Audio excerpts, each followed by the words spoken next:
J'ai perdu mes mots, tout simplement perdu mes mots devant la beauté de ce joyau architectural. Le deuxième joyau que la Côte d'Ivoire s'est offert en une petite période après le parc des expositions de l'aéroport Félix Houphouët-Boigny. Maintenant, c'est le pont Alassane Ouattara qui a eu son inauguration ce samedi 12 août à Abidjan, ici même. On en parle dans cette émission. J'ai retrouvé mes mots. Pardonnez cette lamentable introduction. J'y suis en prison. Avec toute cette équipe, on va démarrer cette émission. Bienvenue au Talk. Mon équipe est là. Rayana Assi, Barry, Désiré Deneo et puis Herman Aboua. Comment allez-vous? On est là, comme au début. D'accord. On reprend. Très bien. Très bien. D'accord. Première information que nous allons parcourir dans cette émission, attention, c'est l'image du jour, justement. Ce pont-là qui m'a arraché les mots, 113 milliards de francs CFA pour le pont Alassane Ouattara. Quel rapport coût-utilité pour les Abidjanais? On en parle dans cette émission. Herman Aboua, tu es celui avec qui j'aime commencer. Donc, je ne sais pas trop pourquoi, mais si voilà. c'est un honneur, je le prends. Mais déjà, comme tu as parlé de rapport coût-qualité, et puis voilà, opportunité, c'est un pont qui a été fait à 113 milliards. Moi, je trouve que c'est une architecture qui rentre dans ce que la Côte d'Ivoire veut ressembler. Dernièrement, on a parlé de la Côte d'Ivoire qui positionne sa destination comme une destination touristique prisée dans le monde. Donc, ce pont qui relie Cocody à la commune du Plateau et qui se marie avec la cathédrale de Saint-Paul, je pense qu'au-delà de ce que ça va nous permettre en termes de fluidité routière et pour régler la question de la circulation, c'est un joli joyau et on est heureux de l'inaugurer et puis de passer dessus. Voilà. D'accord, on est heureux de l'inaugurer et de passer là-dessus. Ouais. Les Ivoiriens, donc, ils ont été nombreux à faire la comparaison justement entre la Tour Eiffel avec des photos inédites et notre pont Alassane Ouattara. Okay. Quel est ton commentaire, Barry? Abidjan, c'est une ville majestueuse. Je suis d'accord avec toi, mon frère. Je suis d'accord avec toi. Abidjan, c'est une ville majestueuse. Le pont, c'est un chef-d'œuvre. Voilà, ça en dit long sur la ville. Très bien. Voilà, après les décennies de conflits et tout, Abidjan retrouve des salles superbes. Très bien. Voilà, le pont, c'est aussi un raccourci. Je quitte Cocody, je vais aller au plateau rapidement. Je prends mon raccourci, j'y suis. Mais au-delà de ça, c'est l'image. Parce que vous-même, vous avez vu les concitoyens, les frères qui sont allés prendre les photos sur le pont. Ça en dit long. Pour un touriste qui vient à Abidjan, il ne peut pas venir à Abidjan sans faire un tour sur ce majestueux pont-là. C'est impossible. D'accord. Il aura quand même fallu 113 milliards pour émerveiller Barry sur ce plateau. C'est pas mais mal. tout ce qui est beau, tout ce qui est beau coûte cher. Mais personne ne nous dit encore le rapport coût-utilité. Moi, je me pose la question sur l'utilité de ce pont-là qui fait juste 630 mètres pour 113 milliards. Quand le pont HKB nous a fait coûter à peu près 124 milliards pour près de 1 km, en fait 501 km et demi. Donc, est-ce que c'était utile de nous faire en plein, en fait, pour juste une petite distance, un pont? Et quand on sait qu'en ce moment, les populations ont beaucoup de difficultés, nous sommes dans un contexte de crise économique, est-ce que ce pont-là, c'était opportun? La construction du pont a commencé avant la crise déjà, il faut le préciser. Non, mais moi, le pont rentre dans le cadre d'un grand projet innovant, là, qui est le projet d'aménagement et de viabilisation de la baie de Cocody.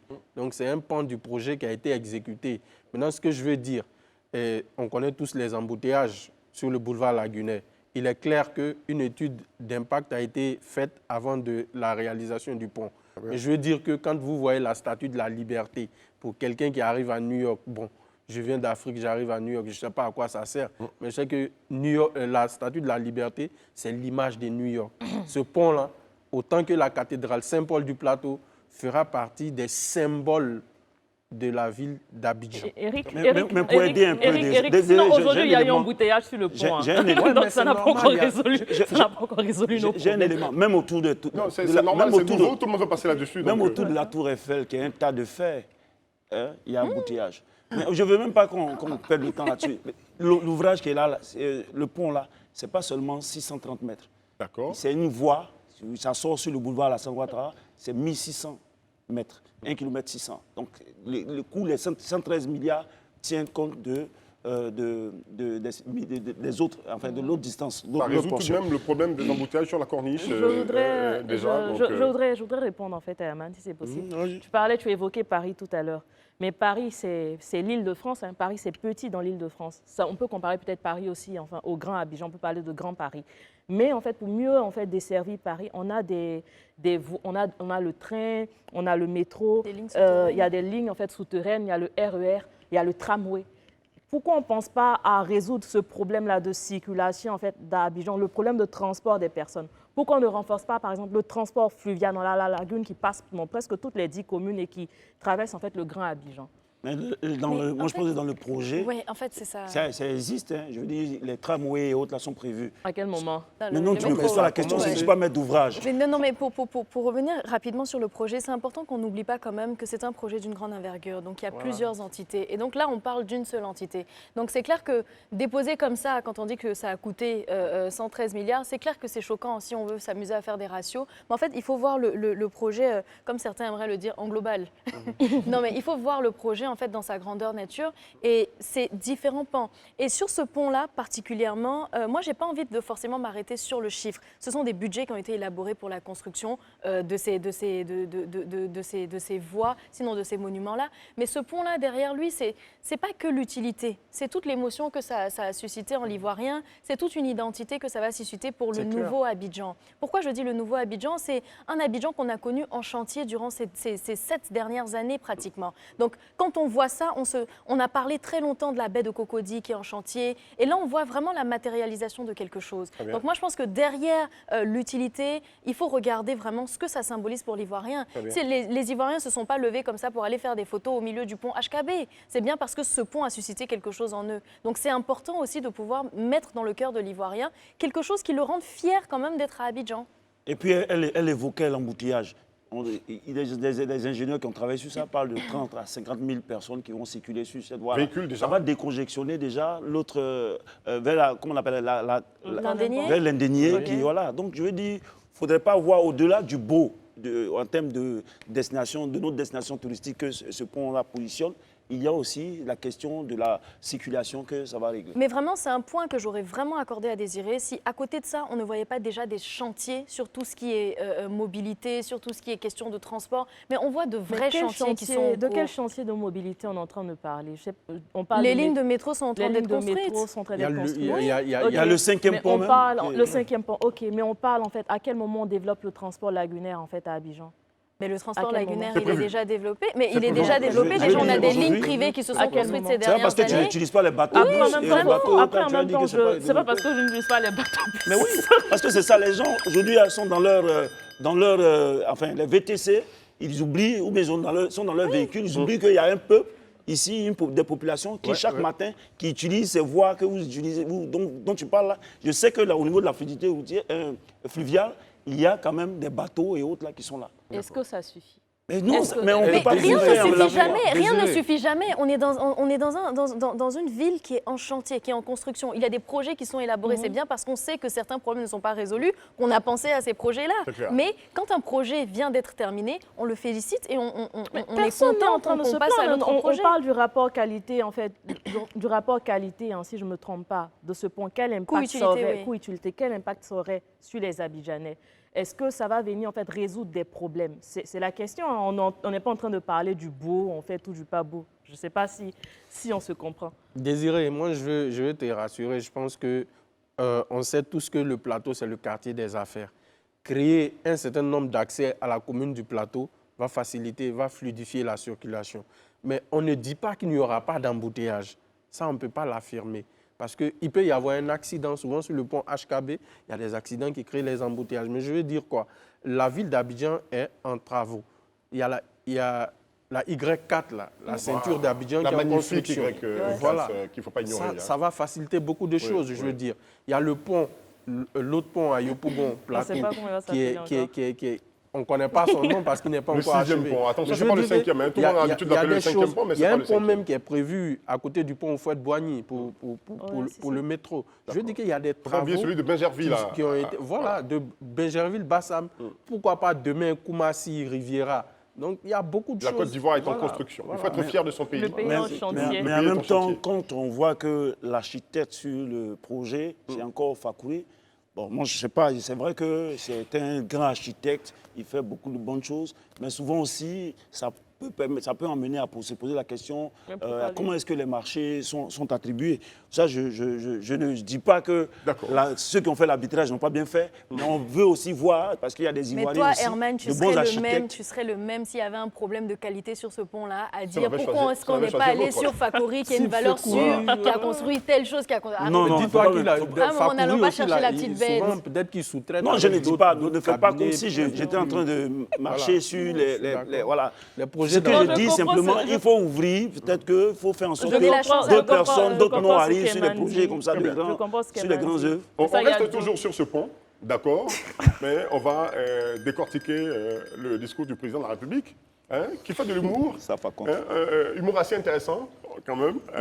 Je cite, à l'occasion de l'inauguration du pont Henri Konan-Bédié, mon aîné avait dit, cet ouvrage vaut un autre mandat. Moi, je dirais que ce pont vaut plusieurs autres mandats. On a la vidéo de cette partie du discours du président. On va la regarder tout de suite.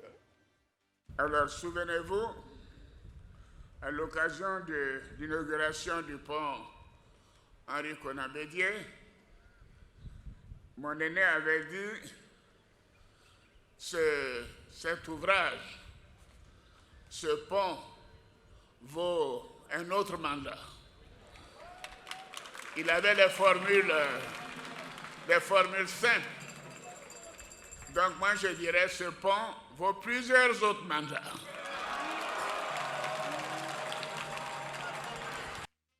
Ce pont, selon le président, dans ce numéro, vaut plusieurs autres mandats. Commentaire, Barry. Bon, je pense que le président de la République a dit ça, je pense, sur le ton de l'humour. Mais je veux dire, il n'a pas dit que c'est lui qui va faire ces plusieurs mandats. Peut-être que c'est pour il parle au nom de son groupement politique. Voilà, mais vous voyez, quand la première personnalité du pays fait un discours, naturellement, il faut détendre l'atmosphère. Donc, je le prends sur cet aspect-là, moi. D'accord. Rayana ? Écoute Eric, moi je pense sincèrement que c'était un humour, certes, qui a fait rigoler et qui fait encore rigoler, mais qui n'était pas forcément très bien placé dans un contexte où des langues se soulèvent déjà sur la question d'un éventuel prochain mandat. Dans un contexte où tout le monde est en train de se demander qui sera la relève au RHDP, est-ce que c'est encore Ado, comme on l'aime bien l'appeler, qui va se représenter ? Cet humour-là, c'est un humour sur lequel j'aurais gardé un peu de réserve, même si ça fait rire et qu'on sait quand même que le président, c'est quelqu'un qui a l'habitude d'être quand même assez taquin. Il a toujours l'habitude de filer une note d'humour dans ses discours, mais cet humour-là particulièrement m'a laissé un peu sur ma réserve. Je me suis dit, mais pourquoi ? Quand je rebondis sur ce que Ryan vient de dire, je pense que le président, Alassane Ouattara, il a atteint son objectif.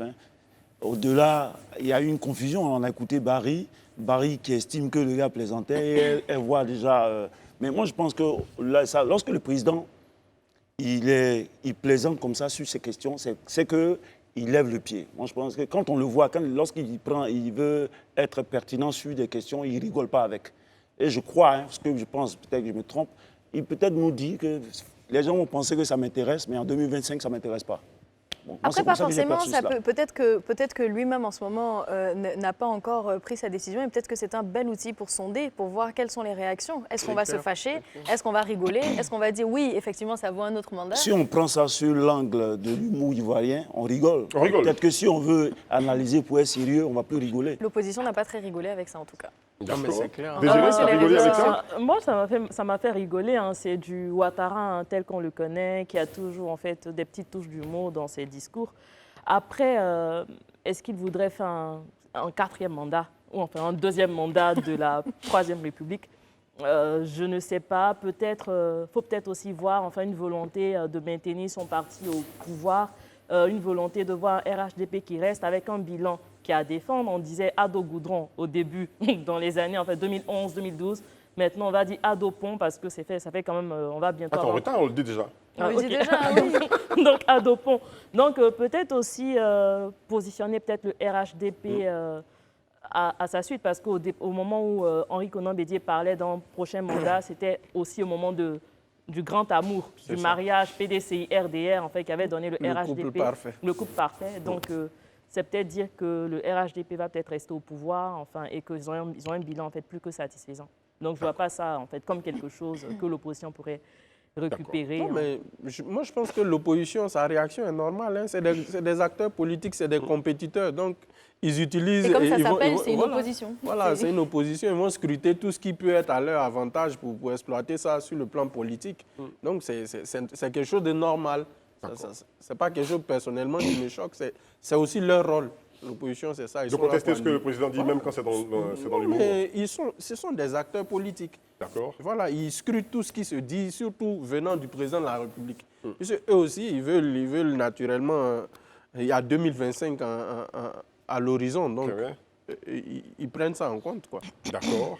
Le président de la République l'a dit, c'est de l'humour, on reste là-dessus pour le moment. Hein. Sinon, on tient compte aussi de ce que vous avez dit concernant, je veux dire, son parti politique, qui pourrait, pourquoi pas, donc rester au pouvoir et continuer à nous faire d'autres ponts, d'autres joyaux architecturaux. Hein. On n'a pas fini d'inaugurer le parc des expositions d'Abidjan, qu'on inaugure un 5e pont.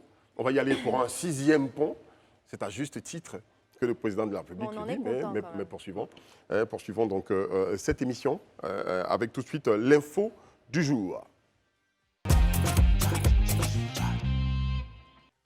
L'info du jour concerne M. Tidjane Thiam, qui dit, et je cite, « Je crois que la petite expérience que j'ai peut être utile en Côte d'Ivoire. » Il a dit lors d'une interview accordée à un confrère, nous allons tous ensemble faire le décryptage de cette sortie, hein, donc de Tidjane Thiam, Désiré. Moi, déjà, en fait, je me questionne sur le moment de cette sortie. Est-ce que c'est adéquat? Quand, au cours de cette interview, lui-même, en fait, il soutenait que sa parole est rare. Depuis pratiquement 2020, on ne l'a pas entendu publiquement. Et il prend parole au moment, en pleine période de deuil, enfin, il vient voir celui qu'il appelle son mentor, ou peut-être même son papa, qui est décédé.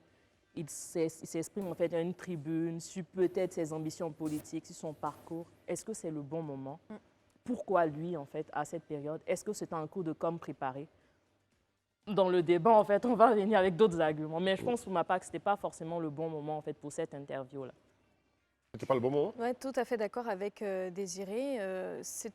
Pas que c'était pas le bon moment, mais bon, on aurait pu choisir un autre moment, je dirais. On est dans un contexte de deuil. On est en face donc d'une personnalité qui, depuis des années, a été appelée à venir faire figure d'une nouvelle génération pour le FPI. Pour le FPI, désolé, pour le PDCI. Ça arrive. RDA. Le PDCI RDA. Et donc, on se retrouve à un moment où il revient. Dans un contexte de deuil, moi j'aurais aimé quand même que son interview reste sur les mêmes mots qu'il a eus il y a quelques années. Et ces mots-là, c'était comment contribuer justement au développement de la Côte d'Ivoire de loin. Parce que nous, on l'appelait à revenir. Et j'ai envie de dire, ce qui tournait autour de ses réponses ou de ses prises de parole, c'était qu'il n'était pas prêt forcément à revenir maintenant en Côte d'Ivoire pour poser des actions sur le terrain. Aujourd'hui, on a sur le plateau de télé en question donc, un homme qui parle de sa capacité à agir en Côte d'Ivoire, à apporter quelque chose en Côte d'Ivoire, mais dans une période de deuil.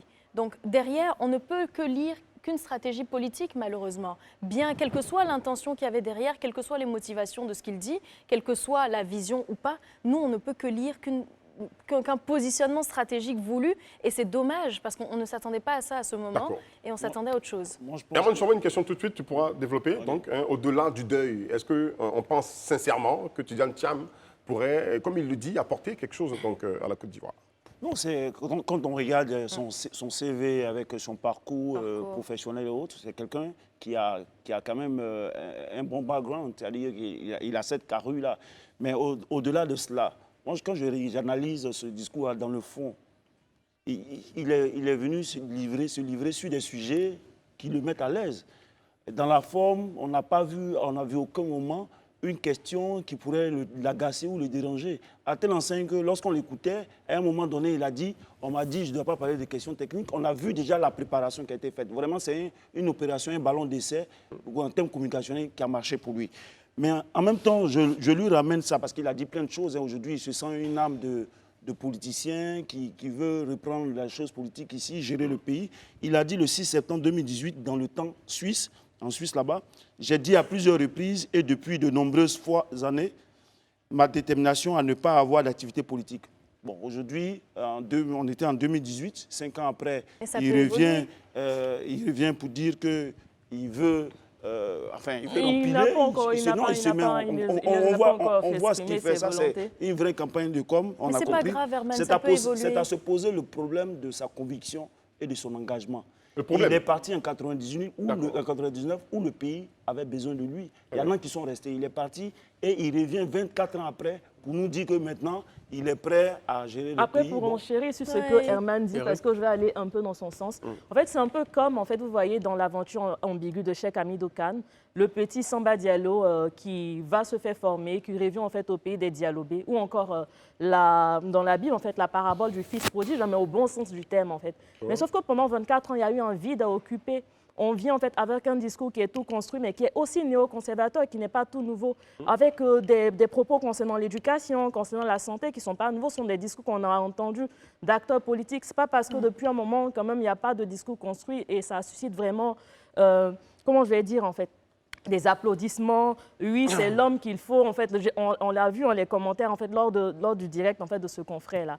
Donc, je pense qu'il faut prendre la peine de mieux analyser ce discours et puis il faut vraiment se poser des questions sur les motivations de Tidiane Thiam. Bon, moi, je dirais que c'est un Ivoirien. Il est libre de s'engager quand il veut, au moment opportun. C'est lui qui juge du moment. Voilà, il parle à ses compatriotes. Après, on me dira que ça fait 24 ans qu'il n'est pas là. Mais c'est 24 ans, c'est son choix de carrière. Il peut décider de revenir quand il veut, comme bon lui semble. Après, quand Rayana évoque le deuil, c'est vrai, il y a un deuil, mais ça, c'est une question d'éthique.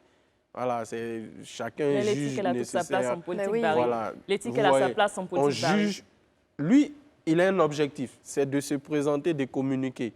Il a atteint, je dirais, d'une part ses objectifs, parce qu'on en parle aujourd'hui. Objectif dans quel but? Est-ce que vous pensez qu'il se positionne pour 2025? Il se positionne, ça c'est clair. Ce discours-là, ce n'est pas fortuit. C'est la première fois de souvenir, moi, c'est la première fois que je le vois pour accorder une interview à un média ivoirien. Par le passé, je n'avais jamais vu.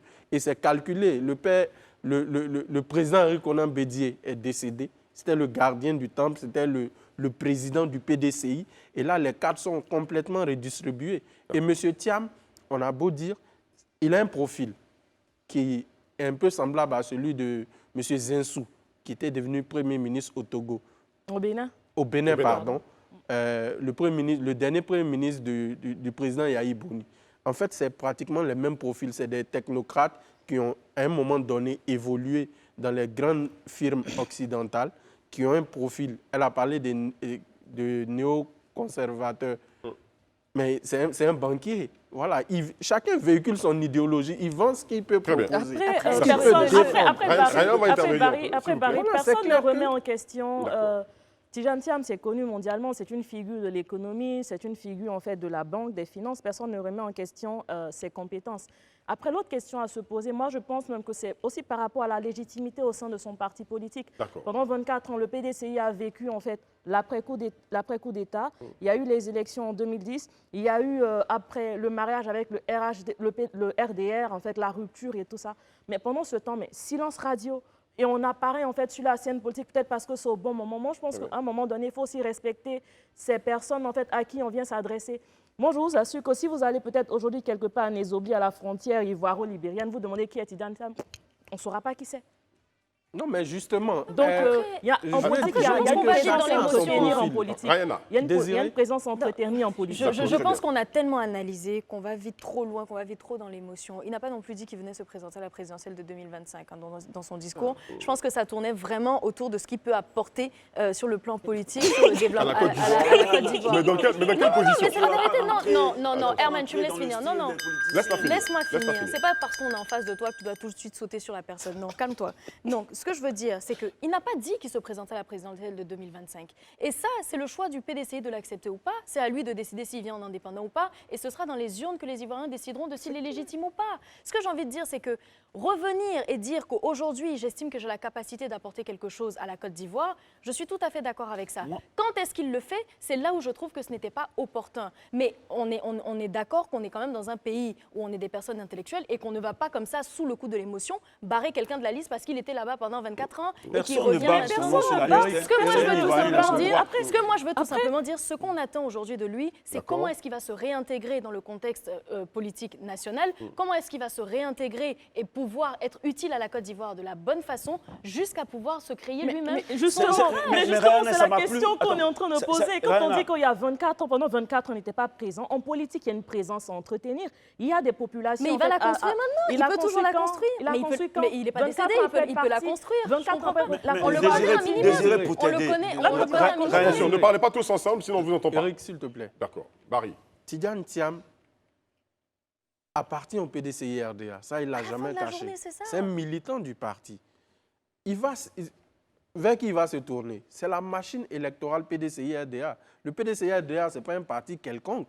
C'est un parti qui a 70 ans d'existence. C'est le seul grand parti des indépendances qui peut encore réaliser le score électoral. Le PS est mort au Sénégal. Ils ne peuvent même plus réaliser 10%. Le PDG, c'est une coquille vide en Guinée. Ils ne peuvent même plus gagner une mairie. Mais le PDCI-RDA, c'est un parti résilient qui est là depuis plus de 70 ans. Tidiane Thiam est attaché au PDCI. Tidiane Thiam est un Boigny. Quand on dit Boigny, aujourd'hui, beaucoup se réclament oufouettistes. Voilà un oufouettiste par la symbole qui vient dans l'arène. Et dans l'arène... Par la symbolique. Oui, par le symbolique, du moins, qui vient dans le parti de Feu Félix Houphouët-Boigny. Très bien. Et moi, c'est ça qui me dérange. Et moi, c'est ça qui me dérange aujourd'hui. Et moi, c'est ça qui me dérange. C'est pour ça que je parle de néoconservatisme, en fait. C'est-à-dire que dans son discours, quand on le décrypte, moi, je fais plutôt là vraiment une analyse, en fait, du discours, du discours politique. Dans son discours, c'est un peu, j'étais petit, il dit j'étais petit, je regardais Bédier comme un aîné. C'est un peu, j'étais petit, peut-être c'était un peu, entre guillemets, je me permets, c'était à moi, peut-être que revenait, en fait, l'héritage politique. Mais comme j'étais petit, on a laissé Bédier gérer. Maintenant, je suis assez grand, je reviens aux affaires. Après, c'est mon avis. En fait, c'est mon... Désiré. Attention, parlez pas tous ensemble. J'ai aimé l'entendre dire ses prouesses au niveau du Bénin. Comment est-ce qu'il a restructuré lorsqu'il est venu au Bénin, avec ce qu'il a fait pour le personnel, tout cela. Il a même évoqué ses grands chantiers quand il était aux affaires ici. Mais il y a une tache noire, peut-être qu'il ne veut pas l'assumer. C'est avec lui qu'on a vu l'adressage des rues, J28, J45, qu'on a arrêté, qui ne nous servent à rien. Aujourd'hui, on est obligé de reprendre l'adressage des rues. Quand on évoque cela, on dit non que c'était un projet pilote. Même pour le pilote. C'est un peu trop fort de l'appeler tache noire, quand même. C'est un peu trop fort de l'appeler tache noire. Le début d'un projet, c'est pas forcément ça n'a pas marché. C'est pourquoi tu es là, tu dis que c'est pas, mais moi j'assume mes mots. Une tache noire, ça ne veut pas dire que je dis qu'il est noir. Eric, c'est un projet pilote. D'accord. Et je savais qu'il allait venir à l'argument, mais un projet pilote qui commence par J48. Lorsque ceux-là, le président Ouattara a fait, que la CAPEC a fait le projet, on a associé des sociologues, ils ne sont pas venus avec des J28, J32. Ils sont venus aujourd'hui avec des noms qui sont là. Le pilote, là, aujourd'hui, c'est Abidjan qui fait le pilote, n'est-ce pas, le projet pilote. Mais on a des noms qui sont censés, on a des rues qui ont des noms. Et ça, c'est une tâche noire. Il faut qu'il assume aussi ça. C'est vrai qu'il est brillant et autres, mais quand c'est mauvais, il faut qu'on dise... Non, moi, je pense qu'on s'éloigne. Attends, je veux dire quoi? On ne s'éloigne pas. On s'éloigne un peu. C'est parce que vous voulez enjoliver. Tu gardes la parole. Ryan, on va loin. Non, moi, je trouve, franchement, on va loin, quoi. Dire que c'est une tâche noire, qu'il ait commencé un projet pilote, qu'il n'a pas terminé, qu'aujourd'hui, on est obligé de le revoir. Mais il y a plein de politiciens qui ont essayé de faire des choses qui n'ont pas marché. Ils sont toujours dans la pourquoi tu veux forcément que je parle positivement que de lui? On dit, voilà une personne qui a été hors du pays pendant un certain moment, qui a fait son parcours, qui est compétent et qui revient aujourd'hui au pays pour apporter son savoir-faire. Mais il est compétent. S'il l'avait fait l'année dernière, tu n'allais pas dire ça. Tu allais dire, ah, il revient au PDCI, ah, c'est super, il va apporter ses compétences au sein du PDCI et c'est bon pour la démocratie. On parle du contexte. C'est tout ce qu'on dit. Bon, qui reviennent au parti. C'est son parti. J'ai l'impression que tu veux forcément qu'on rentre dans son cadre. Monsieur Thiam, il est dans l'arène politique. Il n'est pas exemple de critique. Et je le critique, ce que je trouve. Non, tu ne le critiques pas, tu l'exclus. Je ne l'exclus pas. C'est son droit. Calmez-vous, chers amis. Calmez-vous. Hein? Parlez pas tous ensemble, vous n'êtes pas calme, attention. Barry, que dis-tu? Qu'on critique M. Thiam ne me dérange pas. C'est une personnalité publique. C'est quelqu'un qui souhaiterait peut-être un jour être président de la République. Donc c'est normal qu'il soit critiqué. Voilà, donc, Maintenant, désirer ce que je veux dire. Quand elle dit qu'il a vu Bédier grandir, mais c'est tout son monde. C'est ça, Tidiane. Il a évolué dans, excusez-moi, dans l'aristocratie ou la bourgeoisie. Chacun a son profil. Je construis mon combat politique selon mon profil. On ne peut pas me reprocher ça. Donc c'est ce qu'il a vécu, qu'il essaie de transmettre. Maintenant, certaines personnes dans l'opinion publique ne comprendraient pas. Mais d'autres personnes comprendraient. Parce que c'est son droit le plus légitime. Oui. Moi, si je peux me permettre de juste, en fait, peut-être jeter des courriers. De toutes les manières, au sein du parti, pendant 24 ans, il est parti. Il n'était pas là. Il y a eu des personnes qui sont positionnées. Je pense à Jean-Louis Billon, je pense à Thierry Tano, peut-être, enfin, Yasmina Ounier, encore, qui est peut-être encore légèrement plus jeune comparé à ces deux autres cités-là. Il y aura en fait des batailles internes. Donc, il va falloir que le PDC aille au Congrès et puis on sache en fait qui sera. On va changer un peu, on va rester toujours avec Tidiane Thiam, on va changer un peu. Donc, sortir une petite partie, notre partie de tout ce qu'il a dit pendant cet entretien. Il a dit, je cite, « Je ne crois pas au régime militaire. » Nous sortons de la Côte d'Ivoire. « Je ne crois pas au régime militaire. Il n'y a pas d'interdiction donc, pour les militaires de nourrir des ambitions, mais il faut qu'ils comprennent qu'il y a un système démocratique. Ils doivent se soumettre au vote des électeurs et être élus. » Et il fait un clin d'œil au Niger. Oui. Éric, je partage entièrement l'avis de Tidiane Thiam sur cette question. Un militaire qui veut conquérir le pouvoir, il quitte l'armée, il va se présenter aux élections.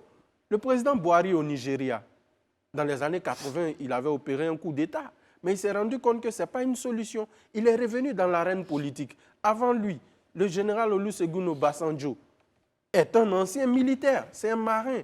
Il est venu, il a participé aux élections tout près ici, en Mauritanie.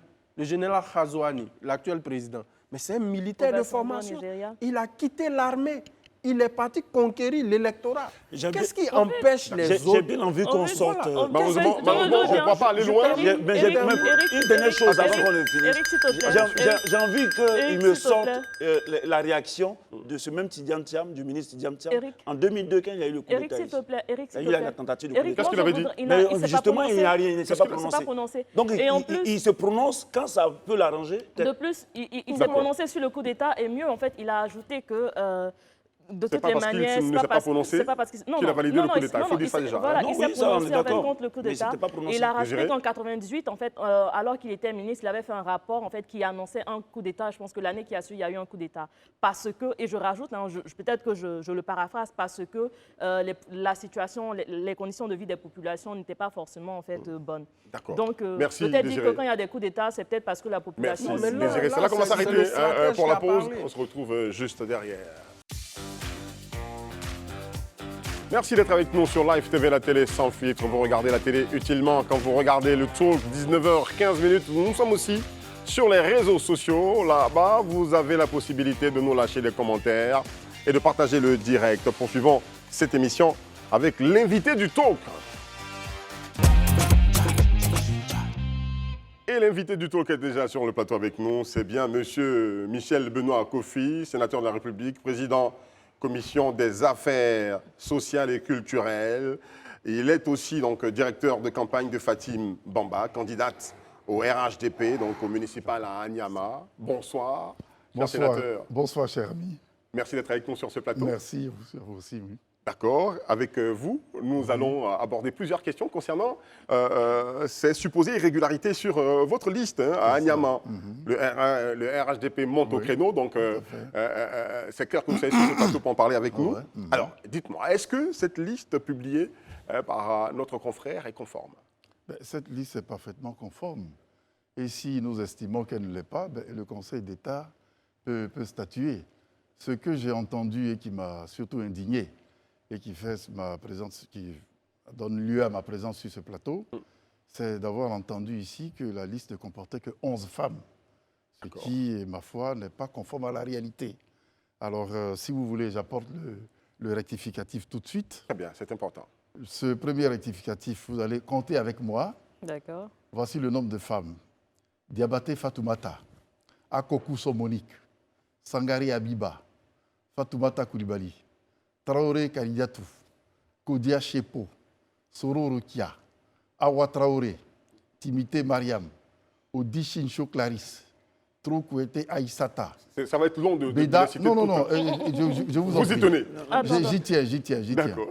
Beda Nta Louise, Diabaté Massara, Traoré Madoussou, Fane Biba, Timité Nodjade, Nawa Fofana, ajouté à la candidate elle-même, Bamba Fatima, ça fait 18. Ça Vous fait pouvez 18. vérifier. Au lieu de 11. Ça fait 18 au lieu de 11. Ça Vous fait pouvez 18. vérifier. D'accord. Ça fait 18 et qui sont respectivement numéro 1, numéro 4, numéro 7, numéro 10, numéro 16, ainsi de suite. Très bien. Pour dire que non seulement Bamba Fatim a respecté le quota des 30%, mais elle a respecté aussi l'ordre recommandé par la CEI, à savoir 2 hommes, 1 femme, 2 hommes, 1 femme, 2 hommes, 1 femme.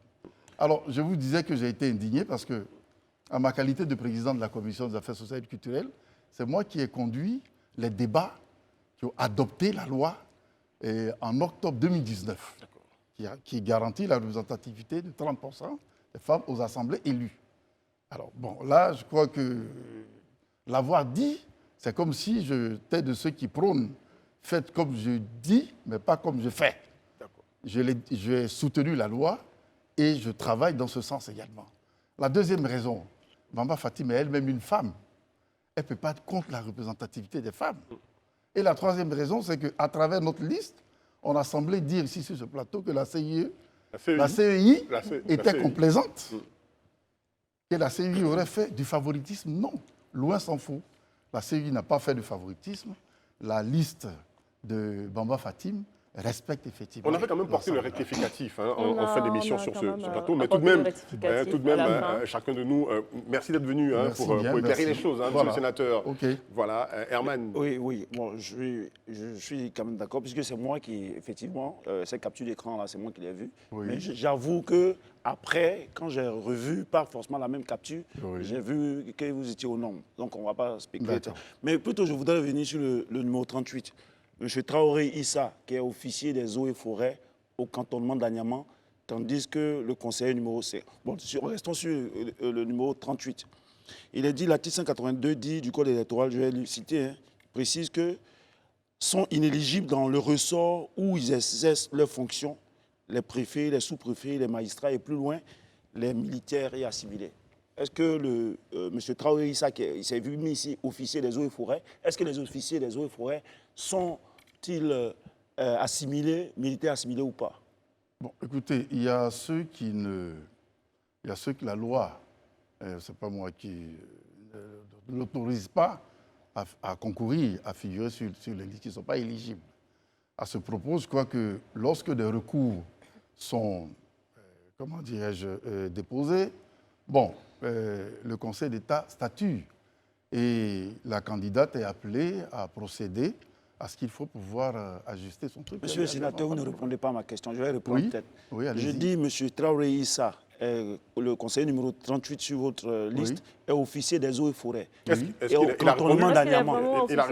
dit qu'il n'est pas éligible.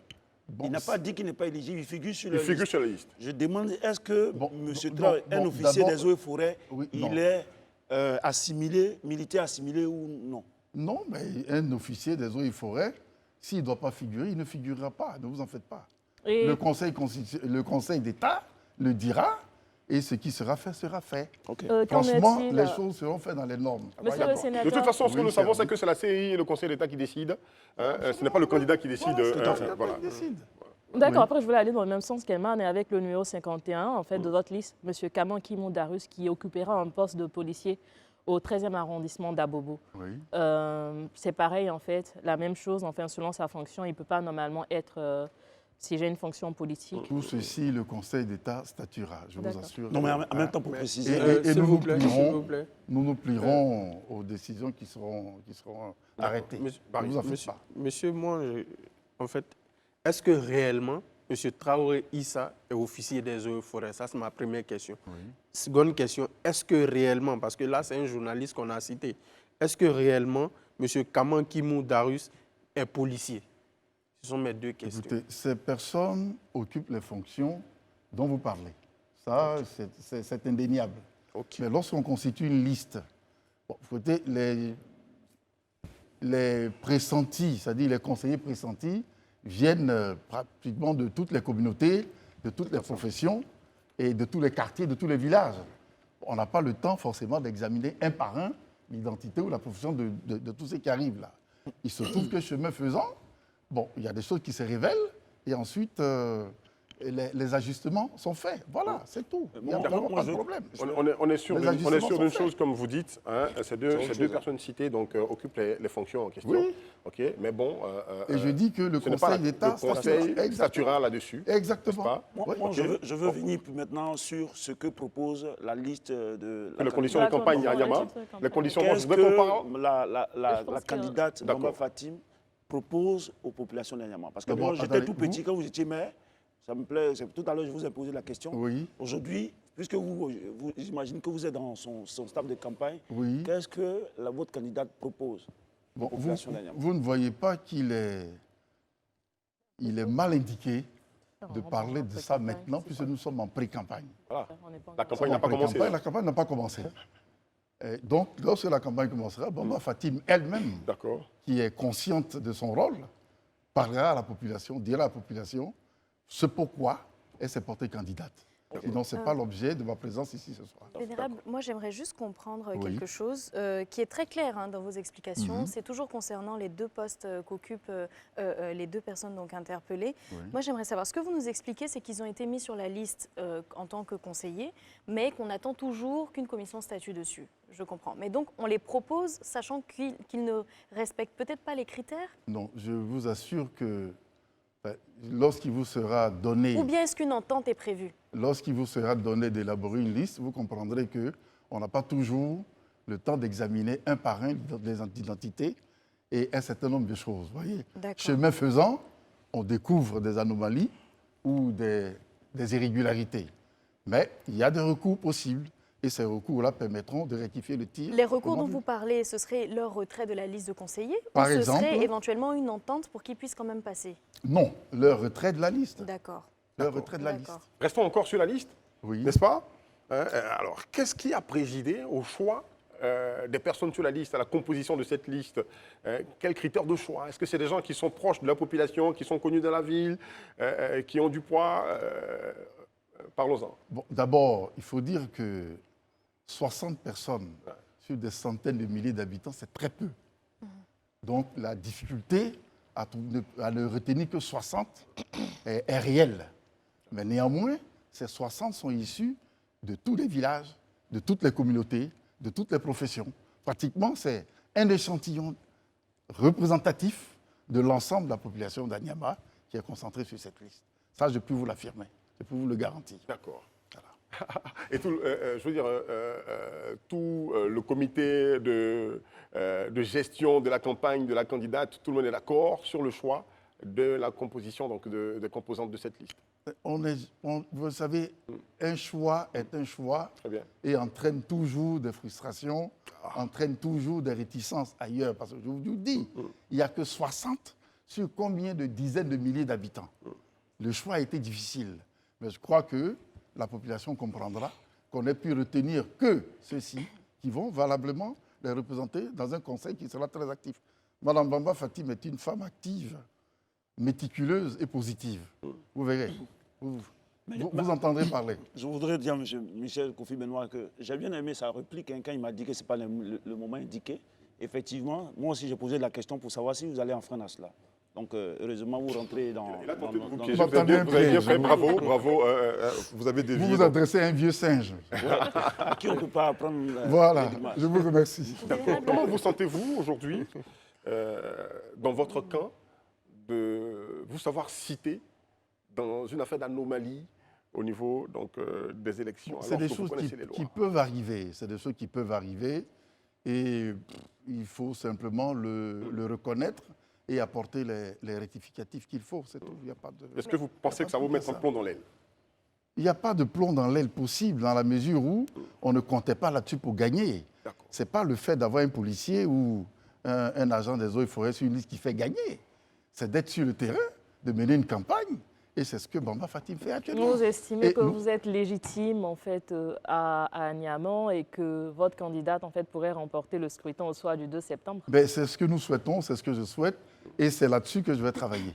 Alors moi, ce que j'aimerais savoir, Vénérable, c'est, à votre avis, qu'est-ce qui suscite autant, j'ai envie de dire, d'observations, de critiques concernant les listes de différents partis dont vous êtes composante? On parle, par exemple, d'irrégularités dans le PPACI, dans le RHDP, du PVDCI. Vous avez bien défendu votre position, mais à votre avis, pourquoi est-ce qu'il y a autant d'observations et de critiques sur les listes concernant Anyama? Concernant Anyama, non, je ne crois pas que... Là, vous avez dit hier qu'il y avait 11 femmes, il y en a 18. Donc les critiques ne sont pas forcément fondées. Voyez. Bon, on a parlé d'un policier, d'un agent des eaux et forêts. Bon, lorsque le Conseil d'État statuera, bon, le rectificatif sera apporté. Il n'y a pas autant de critiques que ça, à mon avis. Il y a quelques observations qui sont faites. Nous les prenons en compte et puis nous essayons d'avancer. Mais nous disons encore que ce n'est pas ça. Ce n'est pas le fait d'avoir une ou deux irrégularités qui feront gagner ou qui feront perdre. C'est d'être sur le terrain. C'est d'être sur le terrain et de solliciter les suffrages. Et c'est ce que nous faisons. Et c'est ce que Bamba Fatim fait. Merci beaucoup. Merci beaucoup, hein, monsieur Michel Benoît Kofi. Je rappelle que vous êtes sénateur de la République, président, la commission des affaires sociales et culturelles. Et vous êtes le président, donc le directeur de campagne de Fatim Bamba, la candidate du RHDP au municipal à Niamey. Passé lui cette commission, on espère qu'on va l'avoir sur ce plateau. Oui, absolument. Le moment venu. Le moment venu. De ce qu'elle propose aux populations d'Anyama, surtout que c'est une femme. Quand le moment viendra, tout ça de battre campagne. Je crois qu'il y a deux femmes sur le plateau. Ouais. Elles doivent être très sensibles au fait qu'il y ait une femme candidate à Niamey. Oui, ça, absolument. Ça reste une Merci beaucoup, monsieur le sénateur, d'être venu. Merci beaucoup, monsieur le sénateur. Merci et voilà, à très bientôt. À très bientôt et bonne chance à Niamey. Merci. Au revoir. Okay, au revoir. Allez, on va y aller tout de suite avec, pour poursuivre cette émission, on va y aller avec le mood d'Herman. Le mood d'Herman aborde quel sujet ce soir? Peut-être les féministes vont dire que c'est peut-être fort, ces agents, notamment les femmes qui trichent au travail. Femme n'est pas égale à féministe. Femme n'est pas égale à féministe, c'est important. Je n'ai pas compris une chose, en fait. Je ne suis pas forcément féministe. Femmes, ces agents, entre parenthèses, prenons les agents qui trichent au travail. Globalement. Ouais, globalement. Très bien. Quand bien même que c'est genré.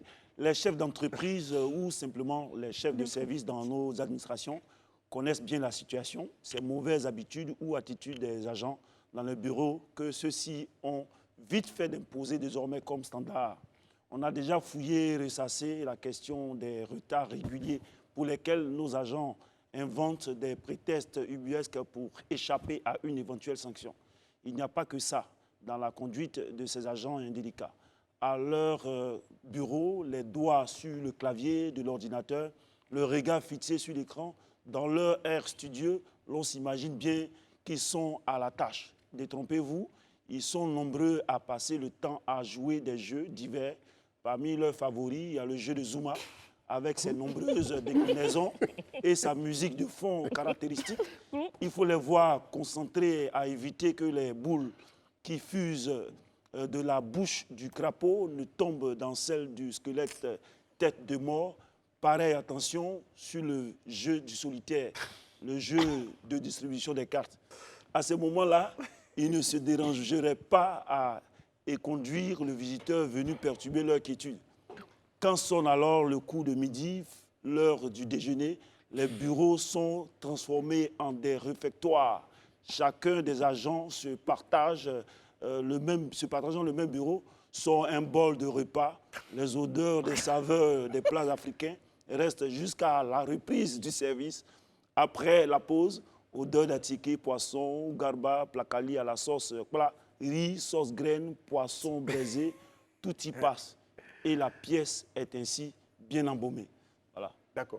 C'était ça le mot d'Herman. Comment t'as dit la pièce. La dernière sauce là, t'as dit quoi? Voilà. On dit qu'on dit, on dit pas voilà. Tout le temps que t'as passé aux États-Unis, bon, moi je suis content quand même parce que t'as pas oublié les sauces et les mettre chez nous. Vous êtes les spécialistes. Tu cites bien et tout ça. C'était pour détendre un peu parce que je pense que le sujet là était... Polo, crabe, poisson. Et là, tu t'adressais au privé ou au public?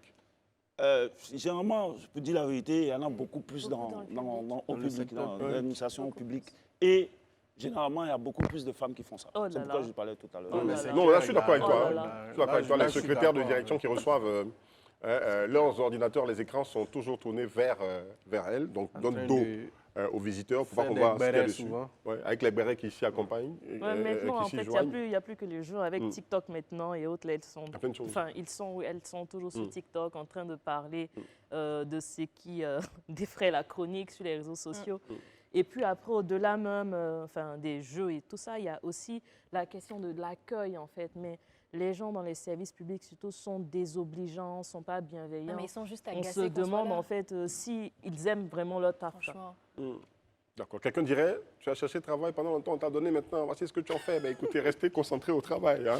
Faites votre boulot, recevez les gens comme cela se doit, et puis que l'administration continue. Soyez efficace, c'est très important. Bon, quand on va passer totalement au numérique, il y en a qui ont perdu leur boulot.